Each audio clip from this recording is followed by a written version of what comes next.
ಮಳೆ ಇಲ್ಲ, ನೀರಿಲ್ಲ, ಆದರೂ ನೀರು ಬಿಡೋದಕ್ಕೆ ಆದೇಶವನ್ನು ಕೊಡಲಾಗಿದೆ.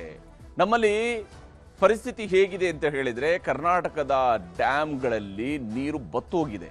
ವಿಶೇಷವಾಗಿ KRSನಲ್ಲಿ ಹೋದ್ರೆ ಅಂತೂ ನೀರೇ ಇಲ್ಲ ಅನ್ನುವಂತಹ ಪರಿಸ್ಥಿತಿ ಇದೆ. ಅದರ ಬ್ಯಾಕ್ ವಾಟರ್ ಕಂಪ್ಲೀಟ್ ಆಗಿ ನಾವು ಬ್ಯಾಕ್ ವಾಟರ್ ಕಡೆಗೆ ಹೋಗಿ ನೋಡಿದರೆ ಗೊತ್ತಾಗುತ್ತೆ, ಯಾರಿಗೇ ಆದರೂ ಕೂಡ ಖಂಡಿತವರಿಗೆ ಕಾಣುತ್ತೆ ಎಷ್ಟು ಪ್ರಮಾಣದಲ್ಲಿ ನೀರು ಸಂಗ್ರಹ ಆಗಿದೆ ಅಂತೇಳಿ. ಅಷ್ಟೇ ಸರ್ಕಾರದ ಅಂಕಿಅಂಶಗಳು ಹೇಳ್ತಾ ಇದ್ದಾವೆ ಎಷ್ಟು ಪ್ರಮಾಣದಲ್ಲಿ ನೀರು ಸಂಗ್ರಹ ಆಗ್ತಿದೆ ಅಂತೇಳಿ ವೈಜ್ಞಾನಿಕವಾದಂಥ ಅಂಕಿಅಂಶಗಳಿದ್ದಾವೆ. ಇಷ್ಟೆಲ್ಲ ಆದರೂ ಕೂಡ CWRC ಅವರು ಕರ್ನಾಟಕಕ್ಕೆ ಆದೇಶವನ್ನು ಕೊಟ್ಟಿದ್ದಾರೆ. ಮಳೆ ಇಲ್ಲ, ನೀರಿಲ್ಲ ಅಂತ ಹೇಳಿ ಆದರೂ ಕೂಡ ನೀರು ಬಿಡಬೇಕು ಅಂತೇಳಿ ಆದೇಶವನ್ನು ಕೊಟ್ಟಿದ್ದಾರೆ. ಇವರಿಗೆ ಕರ್ನಾಟಕದವರು ನೀರು ಕುಡಿಯೋದಿದ್ರೂ ಪರವಾಗಿಲ್ಲ, ತಮಿಳುನಾಡಿನಲ್ಲಿ ಬೆಳೆಗಳನ್ನು ಬೆಳೆಯೋದಕ್ಕೆ ಬೇಕಾಗಿ ನೀರು ಬಿಡಬೇಕು. CWRCಯ ಸೂಚನೆಯನ್ನು ರಾಜ್ಯ ಸರ್ಕಾರ ಧಿಕ್ಕರಿಸುವಂತಹ ಕೆಲಸವನ್ನು ಕೂಡ ಮಾಡಿದೆ. ಇದರಿಂದಾಗಿ ಯಾವಾಗ CWRC ಇಂಥದ್ದೊಂದು ಆದೇಶವನ್ನು ನೀಡಿತು, ರೈತರು ಕೂಡ ರುಚಿಗೆದ್ದು ಧರಣಿಯನ್ನು ಆರಂಭಿಸಿದ್ದಾರೆ.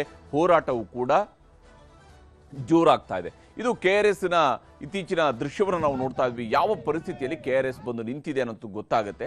ಇಲ್ಲಿ ನೀರೇ ಇಲ್ಲ ಅನ್ನುವಂತಹ ಪರಿಸ್ಥಿತಿಗೆ ಬಂದು ತಲುಪಿದೆ. ಇಂತಹ ಸ್ಥಿತಿಯಲ್ಲಿ ನಾವು ಇಡೀ ವರ್ಷದವರೆಗೂ ಕೂಡ ಮುಂದೆ ಬರುವಂತಹ ಮಳೆ ಬರುತ್ತೋ ಇಲ್ಲೋ ಗ್ಯಾರಂಟಿ ಇಲ್ಲ. ಮಳೆ ಬಂದು ಡ್ಯಾಮ್ ತುಂಬಿತು ಅಂದರೆ ಅಫ್ಕೋರ್ಸ್ ಅದರ ನೀರು ತಮಿಳುನಾಡಿಗೆ ಹೋಗೇ ಹೋಗುತ್ತೆ. ತಮಿಳುನಾಡಿನ ಪಾಲು ತಮಿಳುನಾಡಿಗೆ ಸಿಕ್ಕೇ ಸಿಗುತ್ತೆ. ಆದರೆ ತಮಿಳುನಾಡಿಗೆ ಈಗ ನೀರು ಹರಿಸಿ ಅಂತ ಹೇಳಿದರೆ ನಾಳೆ ದಿವಸ ಕರ್ನಾಟಕದವ್ರಿಗೆ ಕುಡಿಯೋಕ್ಕಾದ್ರೂ ನೀರು ಉಳಿಯುತ್ತಾ ಇಲ್ವಾ ಆ ಪ್ರಶ್ನೆಯೂ ಕೂಡ ಇದ್ದಿದೆ. ತಮಿಳುನಾಡಿಗೆ ನೀರು ಹರಿಸಿ, ಇದಿಷ್ಟೇ. ಅಂದರೆ ಕಾವೇರಿ ಇರುವಂಥದ್ದು ಕೇವಲ ತಮಿಳುನಾಡವರಿಗೆ ಮಾತ್ರನಾ ಅನ್ನುವಂಥ ರೀತಿಯಲ್ಲಿ CWRC ಕೂಡ ವರ್ತಿಸ್ತಾ ಇದೆ. ಯಾಕಂದರೆ ಕರ್ನಾಟಕಕ್ಕೂ ಕೂಡ ಕಾವೇರಿ ಜೀವನದಿ, ಕನ್ನಡಿಗರಿಗೂ ಕಾವೇರಿ ಜೀವನದಿ, ಕೇವಲ ತಮಿಳುನಾಡಿನವರಿಗೆ ಮಾತ್ರ ಅಲ್ಲ. ಆದರೆ ಕರ್ನಾಟಕಕ್ಕೆ ಕಾವೇರಿ ನೀರು ನಿರ್ವಹಣಾ ಸಮಿತಿ ಶಾಕನ್ನು ಕೊಟ್ಟಿದೆ. ಈ ನೀರು ನಿರ್ವಹಣಾ ಸಮಿತಿ ಯಾವ ಸ್ವರೂಪದಲ್ಲಿ ಅವರಿಗೆ ಅಂಕಿಅಂಶಗಳಿಲ್ವಾ, ಏನು ಕತೆ ಗೊತ್ತಿಲ್ಲ. ಆದರೆ ತಮಿಳುನಾಡಿಗೆ 4 TMC ನೀರನ್ನು ಹರಿಸಬೇಕು ಅಂತೇಳಿ ಆದೇಶವನ್ನು ನೀಡಿದ್ದಾರೆ. ಅದು ಪ್ರತಿನಿತ್ಯ ಇಂತಿಷ್ಟು ಕ್ಯೂಸೆಕ್ ನೀರು ಹರಿಬೇಕು ಅಂತೇಳಿ. ಮಳೆ ಕೊರತೆ ಬರದ ನಡುವೆ ಕರ್ನಾಟಕಕ್ಕೆ ಇಂಥದ್ದೊಂದು ಸಂಕಷ್ಟವನ್ನು CWRC ಕೂಡ ತಂದಿಟ್ಟಿದೆ. CWRC ಹೇಳಿದಾಗ ರಾಜ್ಯ ಸರ್ಕಾರ ನೀರನ್ನು ಹರಿಸಬೇಕಾದಂತಹದ್ದು ಮತ್ತು ಅದನ್ನು CWRCನೇ ನಿರ್ವಹಣೆಯೂ ಕೂಡ ಮಾಡಿಕೊಂಡು ಅವರು ಅದನ್ನು ಮಾಡ್ತಾರೆ. 49 TMC ಸಾಮರ್ಥ್ಯದ KRSನಲ್ಲಿ ಕೇವಲ 17.13 TMC ಅಷ್ಟು ಮಾತ್ರ ನೀರಿದೆ. ಇನ್ನೂ ಕೂಡ ಅರ್ಧದಷ್ಟು ಕೂಡ ತುಂಬಿಲ್ಲ ನೀರು. ಇಂತಹ ಸಂದರ್ಭದಲ್ಲಿ ನೀರು ಬಿಡಿ ಅಂತ ಹೇಳ್ತಿದ್ದಾರೆ. ಅದು 4 TMC ನೀರನ್ನು ಬಿಡಬೇಕು ಅಂತ ಹೇಳಿ. ಸುಮಾರು 9 TMC ಅಷ್ಟು ನೀರು ಇಲ್ಲಿ ಡೆಡ್ ಸ್ಟೋರೇಜ್ ಇರುವಂಥದ್ದು. ಡೆಡ್ ಸ್ಟೋರೇಜ್ ಇರುವಂಥದ್ದೇ 9 TMC ನೀರಾಗುತ್ತೆ. ಅದರ ಮೇಲೆ ಇರತಕ್ಕಂಥದ್ದು ಬಹುತೇಕ 8 TMC ಅಷ್ಟು ನೀರು ಮಾತ್ರ. ಅದರಲ್ಲಿ 4 TMC ನೀರನ್ನು ತಮಿಳುನಾಡಿಗೆ ಬಿಟ್ಟುಬಿಡಿ ಅನ್ನುವಂಥದ್ದನ್ನು ಹೇಳ್ತಾ ಇದೆ. ತಮಿಳುನಾಡಿಗೆ ಡೆಡ್ ಸ್ಟೋರೇಜನ್ನು ಹೋದರೆ ಉಳಿಯುವಂಥದ್ದು ಕೇವಲ 8 TMC ನೀರು ಮಾತ್ರ. ಆದರೆ ಇಷ್ಟೇ ನೀರು ಸಂಗ್ರಹಣೆ ಇದ್ದರೂ ಕೂಡ ತಮಿಳುನಾಡಿಗೆ ಅವರ ಪಾಲನ್ನು ಕೊಡಬೇಕು. ಸಂಕಷ್ಟದ ಸಂದರ್ಭದಲ್ಲಿ ಕೂಡ ಅವರಿಗೆ ನೀರು ಕೊಡಬೇಕಾಗಿದೆ ಅಂತೆ. 8 TMCಯಲ್ಲಿ 4 TMCಯನ್ನು ತಮಿಳುನಾಡಿಗೆ ಬಿಡಬೇಕು ಅಂತ ಹೇಳ್ತಿದ್ದಾರೆ. ಉಳಿದ 4 TMCಯಲ್ಲಿ ಕರ್ನಾಟಕದವರು ಇರಬೇಕು ಅನ್ನುವಂತಹ ರೀತಿಯಲ್ಲಿ ಇದೆ ಈ CWRCಯ ಸೂಚನೆ. ಹೀಗಾಗಿ ಕರ್ನಾಟಕ ನೀರು ಬಿಡಬೇಕು ಅಂತ ಸೂಚನೆಯನ್ನು ಕೊಟ್ಟಿದ್ದಾರೆ. ಆದರೆ ಯಾವಾಗ CWRC ಇಂಥದ್ದೊಂದು ತೀರ್ಪನ್ನು ಕೊಡ್ತು, ಇಮಿಡಿಯೇಟ್ ಆಗಿ ಅವರು ಯಾವ ಆದೇಶವನ್ನು ನೀಡಿದೋ ಇಮಿಡಿಯೇಟ್ ಆಗಿ ರೈತರು ಹೋರಾಟವನ್ನು ಆರಂಭಿಸಿದ್ದಾರೆ. ಮಂಡ್ಯದಲ್ಲಿ ಹೋರಾಟವನ್ನು ಆರಂಭಿಸಿದ್ದಾರೆ. ಉರುಳು ಸೇವೆಯನ್ನು ಕೂಡ ಮಾಡಿದ್ದಾರೆ. ಆ ಮೂಲಕ ಹೋರಾಟದಲ್ಲಿ ನಿರತರಾಗಿದ್ದಾರೆ. ಮಂಡ್ಯ ಭಾಗದಲ್ಲಿ ರೈತರು ಕೂಡ ಈ ಹೋರಾಟದ ಅದಕ್ಕೆ ಧುಮುಕಿದ್ದಾರೆ. ಹಿಂದೂಪರ ಸಂಘಟನೆಗಳವರು ಕೂಡ ಹೋರಾಟಕ್ಕೆ ಬಂದಿದ್ದಾರೆ. ಆ ಮೂಲಕ ಕಾವೇರಿ ನೀರು ಬಿಡಬಾರ್ದು ಅಂತೇಳಿ ಉರುಳು ಸೇವೆಯನ್ನೆಲ್ಲ ಮಾಡಿದ್ದಾರೆ.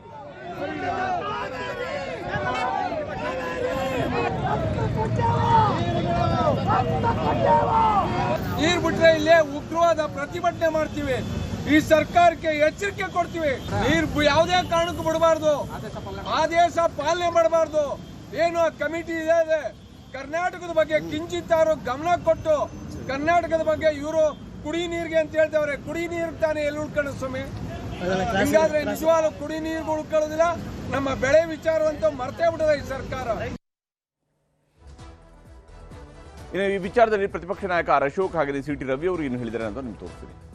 ಬೆಂಗಳೂರು ಜನದ ಕುಡಿಯೋ ನೀರು ಏನಾಗ್ತೈತೆ? ಇರೋ ನೀರು ನಮ್ಗೆ 15 ದಿನ 20 ದಿನಕ್ಕೆ ಸಾಕಾಗಲ್ಲ. ಬರ್ತೈತೆ ಅನ್ನೋದು ಗ್ಯಾರಂಟಿ ಏನೂ ಇಲ್ಲ. ಗ್ಯಾರಂಟಿ ಹೇಳೋಕ್ಕೂ ಆಗಲ್ಲ. ಹವಾಮಾನ ವರದಿ ಪ್ರಕಾರ ಮಳೆ ಏನು ಬರಲ್ಲ, ಬಿಡೇಬಾರದು. ಹೇಗೆ ತಮಿಳುನಾಡು ಕೂಡ ನಮಗೆ ಹೇಗೆ ಪ್ರತಿ ಬಾರಿ ಆದೇಶಗಳು ಬಂದಾಗ ಅದು ಕೌಂಟ್ರ್ ಆಗಿ ಅಪೀಲ್ಗಳು ಹೋಗ್ತಾರೆ ಅವರು. ಹಾಗೆ ನಾವು ಕೂಡ ಆ ಟ್ರಿಕ್ಸನ್ನೇ ಉಪಯೋಗ ಮುಳ್ಳನ್ನು ಮುಳ್ಳಿಂದನೇ ತೆಗಿಬೇಕು. ತಮಿಳುನಾಡು ಮುಳ್ಳು ಒಂದು ರೀತಿ, ಆ ಮುಳ್ಳನ್ನು ಮುಳ್ಳಿಂದನೇ ನಾವು ತೆಗಿಬೇಕು. ಆ ಒಂದು ಸಲಹೆಯನ್ನು ಕೂಡ ಸರ್ಕಾರಕ್ಕೆ ಕೊಡ್ತಾ ಇದ್ದೀನಿ. ಭಾರತ ಸರ್ಕಾರ ಭಾಳ ಸ್ಪಷ್ಟವಾಗಿ ಹೇಳಿದೆ, ಆ ರಾಜ್ಯದಲ್ಲಿ ಅಣೆಕಟ್ಟು ಕಟ್ಟೋದಕ್ಕೆ ಬೇರೆ ಅನುಮತಿಯ ಅವಶ್ಯಕತೆ ಇಲ್ಲ ಅಂತೇಳಿ. ಹಾಗಾಗಿ ನೀವು ಕರ್ನಾಟಕ ಸರ್ಕಾರವೇ ಉಚಿತ ನಿರ್ಣಯ ತಗೊಳ್ಬೋದು. ಈಗ ಬೇಕಾಗಿರೋದು ಕೇವಲ ಇಚ್ಛಾಶಕ್ತಿ ಮಾತ್ರ. ಹೀಗೆ ಪ್ರತಿಪಕ್ಷಗಳವರು ಸರ್ಕಾರಕ್ಕೆ ಸಲಹೆಯನ್ನು ಕೊಡ್ತಾ ಇದ್ದಾರೆ, ಆಗ್ರಹವನ್ನು ಮಾಡ್ತಾ ಇದ್ದಾರೆ. ಮತ್ತೊಂದು ಕಡೆಯಲ್ಲಿ ರಾಜ್ಯ ಸರ್ಕಾರವು ಕೂಡ ಅಷ್ಟೇ CWRC ಆದೇಶ ಪಾಲನೆಯನ್ನು ಮಾಡೋದಿಲ್ಲ, ನೀರು ಬಿಡೋದಿಲ್ಲ ಅಂತ ಹೇಳಿ ರಾಜ್ಯ ಸರ್ಕಾರವು ಕೂಡ ಸ್ಪಷ್ಟವಾಗಿ ಹೇಳ್ತಾ ಇದೆ. CWRC ಅವರ ಈ ಆದೇಶವನ್ನು ನಾವು ಪಾಲನೆ ಮಾಡೋದಕ್ಕೆ ಆಗೋದಿಲ್ಲ. ಕಾವೇರಿ ನೀರು ನಿರ್ವಹಣಾ ಸಮಿತಿ ಆದೇಶದ ವಿರುದ್ಧ ಮೇಲ್ಮನವಿಗೂ ಕೂಡ ನಿರ್ಧಾರವನ್ನು ಕೈಗೊಳ್ಳಲಾಗಿದೆ. ಕಾವೇರಿ ನೀರು ನಿರ್ವಹಣಾ ಸಮಿತಿಯ ಆದೇಶದ ಮೇಲೆ ಮೇಲ್ಮನವಿಯನ್ನು ಹಾರಂಗಿ ಹೇಮಾವತಿಯ ಸ್ಥಿತಿಗತಿ ಮಳೆ ಪ್ರಮಾಣದ ಬಗ್ಗೆ ಮನವರಿಕೆ ಮಾಡಿಕೊಡೋದಕ್ಕೂ ಕೂಡ ತೀರ್ಮಾನಕ್ಕೆ ಬರಲಾಗಿದೆ. ವಿಶೇಷವಾಗಿ ನಾಳೆ ಅಧಿಕಾರಿಗಳ ಜೊತೆಗೆ ಸಭೆಯನ್ನು ನಡೆಸಲಿದ್ದಾರೆ ಜಲಸಂಪನ್ಮೂಲ ಸಚಿವರಾಗಿರುವಂತಹ ರಾಮಲಿಂಗಾರೆಡ್ಡಿ ಅವರು ನಾಳೆ ಅಧಿಕಾರಿಗಳ ಜೊತೆಗೆ ಸಭೆಯನ್ನು ನಡೆಸ್ತಾರೆ. CM DK ಶಿವಕುಮಾರ್ ಜೊತೆ ಕೂಡ ಚರ್ಚೆ ನಡೆಸಿ ನಂತರ CWRCಯ ಇವತ್ತಿನ ಆದೇಶ ಏನಿದೆಯಲ್ಲ ಅದರ ಮೇಲೆ ಮೇಲ್ಮನವಿಯನ್ನು ಸಲ್ಲಿಕೆ ಮಾಡೋದ ಕಡೆಗೂ ಕೂಡ ಯೋಚನೆಯನ್ನು ಮಾಡ್ತಾ ಇದ್ದಾರೆ. ಈ ವಿಚಾರದಲ್ಲಿ ರಾಮಲಿಂಗಾರೆಡ್ಡಿ ಅವರು ಏನು ಹೇಳಿದ್ದಾರೆ ಅಂತ ನಿಮ್ಗೆ ತೋರಿಸ್ತೀನಿ. CWRC ಮೇಲೆ ಅಪೀಲು ಹಾಕೋಬಹುದು, ನಾವು CWMAಗೆ ಅಪೀಲು ಹಾಕೋಬಹುದು. ಈಗ ಮುಖ್ಯಮಂತ್ರಿಗಳ ಗಮನಕ್ಕೆ ತಂದು ನಾಳೆ ಅಧಿಕಾರಿಗಳ ಮೀಟಿಂಗ್ ಕರೆದಿದ್ದೀನಿ. ಏನು ಮಾಡಬೇಕು ನಾಳೆ ತೀರ್ಮಾನ ಮಾಡ್ತೀವಿ. ನಮ್ಮ ಆದ್ಯತೆ ಫಸ್ಟ್ ಪ್ರಿಫರೆನ್ಸು ಕುಡಿಯೋ ನೀರಿಗೆ. ನೀರು ಮಳೆ ಬಂದು ಹೆಚ್ಚಾಗಿ ಮಳೆ ಬಂದು ಡ್ಯಾಮ್ಗಳು ತುಂಬಿದ್ರೆ ನೀರು ಬಿಡೋದಕ್ಕೇನು ಅಡ್ಡಿ ಇಲ್ಲ. ಹೀಗೆ ನೀರಿನ ವಿಚಾರದಲ್ಲಿ ರಾಜ್ಯ ಸರ್ಕಾರ ತನ್ನದೇ ಆದಂತಹ ನಿರ್ಧಾರಕ್ಕೆ ಈಗಾಗಲೇ ಬಂದಿದೆ. ಆದರೆ ಮೇಕೆದಾಟು ವಿಚಾರದಲ್ಲಿ ತಮಿಳುನಾಡಿನ ಮುಖ್ಯಮಂತ್ರಿ ವಿಜಯ್ ಅವರು ಮತ್ತೆ ಖ್ಯಾತಿ ತೆಗೆದಿದ್ದಾರೆ. ಕಾವೇರಿ ನೀರು ಹರಿಸಿ ಎನ್ನುವಂಥ ಆದೇಶದ ಬೆನ್ನಲ್ಲೇ ಮತ್ತೊಂದು ಶಾಕ್ ಕೊಡೋದಕ್ಕೆ ಮುಂದಾಗಿದ್ದಾರೆ. ನಿನ್ನೆ ತಮಿಳುನಾಡಿಗೆ ಬಹಳ ಬಲವಾದಂಥ ಒಂದು ಶಾಕನ್ನು ಕೇಂದ್ರ ಸರ್ಕಾರ ಕೊಟ್ಟಿತ್ತು. ಅಲ್ಲಿ ಲಿಖಿತ ಉತ್ತರದಲ್ಲಿ ಹೇಳಿತ್ತು, ಮೇಕೆದಾಟು ವಿಚಾರದಲ್ಲಿ ಯಾವುದೇ ರೀತಿಯಾದಂತಹ ಯಾವುದೇ ದೊಣ್ಣೆ ನಾಯಕನ ಅಪ್ಪಣೆಯನ್ನು ಕರ್ನಾಟಕ ಸರ್ಕಾರ ಪಡಿಬೇಕಾದ ಅವಶ್ಯಕತೆ ಇಲ್ಲ, ಬೇರೆ ರಾಜ್ಯಗಳು ಒಪ್ಪಬೇಕಾದ ಅವಶ್ಯಕತೆ ಇಲ್ಲ ಅಂತ ಹೇಳಿ. ಮೇಕೆದಾಟು ಯೋಜನೆಗೆ ಅನುಮತಿಯನ್ನು ಕೊಡಬೇಡಿ ಅಂತ ಹೇಳಿ ಪ್ರಧಾನಮಂತ್ರಿಯವರಿಗೆ ತಮಿಳುನಾಡಿನ ಮುಖ್ಯಮಂತ್ರಿ ಈಗ ಪತ್ರವನ್ನು ಬರೆದಿದ್ದಾರೆ. ಮೇಕೆದಾಟು ಯೋಜನೆಗೆ ಅನುಮತಿಯನ್ನು ಕೊಡಬೇಡಿ ಅಂತ ಹೇಳಿ. ಆಗಸ್ಟ್ 3ರಂದು ತಮಿಳುನಾಡು ಹಾಗೂ ಕರ್ನಾಟಕದ ಮುಖ್ಯಮಂತ್ರಿಗಳ ಸಭೆ ನಿಗದಿ ಆಗಿದೆ. ಆದರೆ ಇಂಥ ಸಂದರ್ಭದಲ್ಲಿ ವಿಜಯ್ ಅವರು ಇಂಥದ್ದೊಂದು ಪತ್ರವನ್ನು ಬರೆದಿದ್ದಾರೆ. ಯಾವುದೇ ಕಾರಣಕ್ಕೂ ಇಲ್ಲಿ ಮೇಕೆದಾಟುಗೆ ಅವಕಾಶ ಕೊಡಬೇಡಿ, ಮೇಕೆದಾಟುಗೆ ತಮಿಳುನಾಡು ಅನುಮತಿ ಬೇಕಿಲ್ಲ ಅನ್ನುವಂತಹ ವಾದವೂ ಕೂಡ ಸರಿಯಲ್ಲ ಅನ್ನುವಂತಹ ಆಕ್ಷೇಪವನ್ನು ಎತ್ತಿದ್ದಾರೆ. ಅಷ್ಟೇ ಅಲ್ಲದೆ ತಮಿಳುನಾಡು, ಕೇರಳ, ಪುದುಚೇರಿಗಳ ಸಲಹೆ ಪಡೆಯದೆ ಈ ನಿರ್ಧಾರವನ್ನು ಮಾಡುವಾಗೆ ಇಲ್ಲ ಅನ್ನುವಂಥದ್ದನ್ನು ಹೇಳ್ತಿದ್ದಾರೆ. ಕೇಂದ್ರ ಸರ್ಕಾರ ರಾಜ್ಯಸಭೆಯಲ್ಲಿ ಕೊಟ್ಟಿರುವಂತಹ ಹೇಳಿಕೆಯಿಂದ ನಮಗೆ ನೋವಾಗಿದೆ ಅಂತ ಹೇಳಿ ತಮಿಳುನಾಡಿನ ಮುಖ್ಯಮಂತ್ರಿಯವರು ಹೇಳ್ಕೊಂಡಿದ್ದಾರೆ. ತಮಿಳುನಾಡಿನ ಜನ ರೈತರ ಮೇಲೆ ಗದಾಪ್ರಹಾರದಂತಿದೆ ಅಂತ ಹೇಳಿ ಎಲ್ಲ ಅದನ್ನು ವರ್ಣಿಸ್ಕೊಂಡಿದ್ದಾರೆ. ಅಂದರೆ ಅವ್ರು ಏನೇ ವರ್ಣಿಸಿದ್ರು ಕೂಡ ಆಲಮಟ್ಟಿ ವಿಚಾರದಂತೆ ಕಾವೇರಿ ನೀರು ಹಂಚಿಕೆ ಆಗಬೇಕು ಅಂತ ಹೇಳಿಕೊಂಡು ಇಲ್ಲಿ ವಿಜಯ್ ಅವರು ಹೇಳ್ತಿದ್ರೆ, ಆಲಮಟ್ಟಿಯಲ್ಲಿ ಹೇಗೆ ನೀರು ಹಂಚಿಕೆ ಆಗ್ತಿದೆ ಹಾಗೇನೇ ಕಾವೇರಿಲೂ ಆಗ್ತಾ ಇರುವಂಥದ್ದು. ಆದರೆ ಪ್ರಶ್ನೆ ಇರೋದೇನು ಹೇಳಿದ್ರೆ, ಮೇಕೆದಾಟು ಡ್ಯಾಮ್ ನಿರ್ಮಾಣ ಆಗದೆ ಹೋದರೆ ತಮಿಳುನಾಡಿನವ್ರಿಗೂ ಕೂಡ ಹಿಡಿದಿಟ್ಕೊಳ್ಳೋಕ್ಕಾಗದಷ್ಟು ಕೆಲವೊಮ್ಮೆ ನೀರು ಬರುತ್ತಲ್ಲ, ಆಗ ಅದರ ಅವ್ರಿಗೆ ಬೇಕಾಗಿರುವಂಥ ನೀರನ್ನು ಹಿಡಿದಿಟ್ಕೊಳ್ಳೋ ಕೆಲಸವನ್ನು ಅಷ್ಟೇ ಕರ್ನಾಟಕ ಮಾಡುತ್ತೆ ಹೊರತು ಬೇರೆನೇನು ಮಾಡೋದಿಲ್ಲ. ಇದರಲ್ಲಿ ಒಕ್ಕೂಟ ವ್ಯವಸ್ಥೆ, ಆಡಳಿತ, ಹಂಚಿಕೆ, ತೀರ್ಮಾನಗಳು ಉಳಿಬೇಕು ಅಂತ ಹೇಳಿ ತಮಿಳುನಾಡಿನ ಮುಖ್ಯಮಂತ್ರಿಯವರು ಹೇಳ್ಕೊಂಡಿದ್ದಾರೆ. ಮೇಕೆದಾಟು ಯೋಜನೆಯಿಂದ ತಮಿಳುನಾಡಿಗೆ ಅನ್ಯಾಯ ಆಗ್ತಾ ಇದೆ ಅಂತ ಹೇಳಿ ಅವರು ತಮ್ಮ ಅಳಲನ್ನು ತೋಡ್ಕೊಳ್ತಾ ಇದ್ದಾರೆ. ಕಾವೇರಿ ಕೇವಲ ಕರ್ನಾಟಕವಷ್ಟೇ ಅಲ್ಲ, ಇಡೀ ದಕ್ಷಿಣ ಭಾರತದ ಜೀವನಾಡಿ ಅನ್ನುವಂಥದ್ದನ್ನು ಅವರು ಪ್ರಸ್ತಾಪ ಮಾಡಿದ್ದಾರೆ. ಪ್ರಧಾನಮಂತ್ರಿಯವರು ಕೂಡಲೇ ಮಧ್ಯಪ್ರವೇಶಿಸಬೇಕು ಅಂತ ಆಗ್ರಹವನ್ನು ತಮಿಳುನಾಡಿನ ಮುಖ್ಯಮಂತ್ರಿ ಕೂಡ ಮಾಡಿಕೊಂಡಿದ್ದಾರೆ. ಹೀಗೆ ಅವರು ಅವರ ಆಗ್ರಹಗಳನ್ನು ಮಾಡ್ಕೊಳ್ಬೋದು. ಆದರೆ ಪ್ರಶ್ನೆ ಇರುವಂಥದ್ದು, ಇಲ್ಲಿ ಮೇಕೆದಾಟು ವಿಚಾರದಲ್ಲಿ ಕರ್ನಾಟಕ ಸರ್ಕಾರ ಅತ್ಯಂತ ಸ್ಪಷ್ಟವಾಗಿ ಈಗಾಗಲೇ ಹೇಳ್ತಾ ಇರುವಂಥದ್ದು. ಇನ್ನು ಆಗಸ್ಟ್ 3ರಂದು ಒಂದು ಮಹತ್ವದ ಸಭೆ ನಡೆಯುತ್ತೆ. ನೀರು ನಿರ್ವಹಣಾ ಸಮಿತಿ ಆದೇಶ, ವಿಜಯ್ ಪತ್ರದ ಬೆನ್ನಲ್ಲೇ ಸಭೆಗೂ ಕೂಡ ತಯಾರಿಗಳನ್ನು ಮಾಡಿಕೊಳ್ಳಲಾಗ್ತಾ ಇದೆ. ಉಭಯ ರಾಜ್ಯಗಳ ಮುಖ್ಯಮಂತ್ರಿಗಳು ಕುಳಿತುಕೊಂಡು ಮಾತಾಡಿದರೆ ಬಹುಶಃ ಈ ಸಮಸ್ಯೆಗೆ ಪರಿಹಾರ ಹುಡುಕೋದಕ್ಕೆ ಸಾಧ್ಯ ಆಗತ್ತೆ. ಇಬ್ಬರೂ ಕೂಡ ತಮ್ಮ ಬಿಗುಮಾನಗಳನ್ನು ಪಕ್ಕಕ್ಕಿಟ್ಟು ಎರಡೂ ರಾಜ್ಯಗಳು, ಅಂತಿಮವಾಗಿ ಎರಡೂ ರಾಜ್ಯಗಳಲ್ಲಿರುವಂಥ ರೈತರಿಗೆ ಇದರಿಂದ ಅನುಕೂಲ ಆಗುತ್ತೆ, ಸಾಮಾನ್ಯ ಜನರಿಗೆ ಅನುಕೂಲ ಆಗುತ್ತೆ. KRSಗೆ ಭೇಟಿ ನೀಡಿ ನೀರಿನ ಸಾಮರ್ಥ್ಯ, ದುಸ್ಥಿತಿ ಬಗ್ಗೆ ಮುಖ್ಯಮಂತ್ರಿಯವರು ಕೂಡ ಅಧ್ಯಯನವನ್ನು ನಡೆಸ್ತಾರೆ ಮತ್ತು ಅದಕ್ಕೆ ಬೇಕಾದಂಥ ಸಂಪೂರ್ಣವಾದಂತಹ ವರದಿಯನ್ನು ತಯಾರಿ ಮಾಡ್ತಾರೆ. ವಸ್ತುಸ್ಥಿತಿ ಖುದ್ದು ಪರಿಶೀಲಿಸಿ ಅಧಿಕಾರಿಗಳಿಂದ ವರದಿಯನ್ನು ಮುಖ್ಯಮಂತ್ರಿಯವರು ಕೂಡ ಪಡೆಯಲಿದ್ದಾರೆ.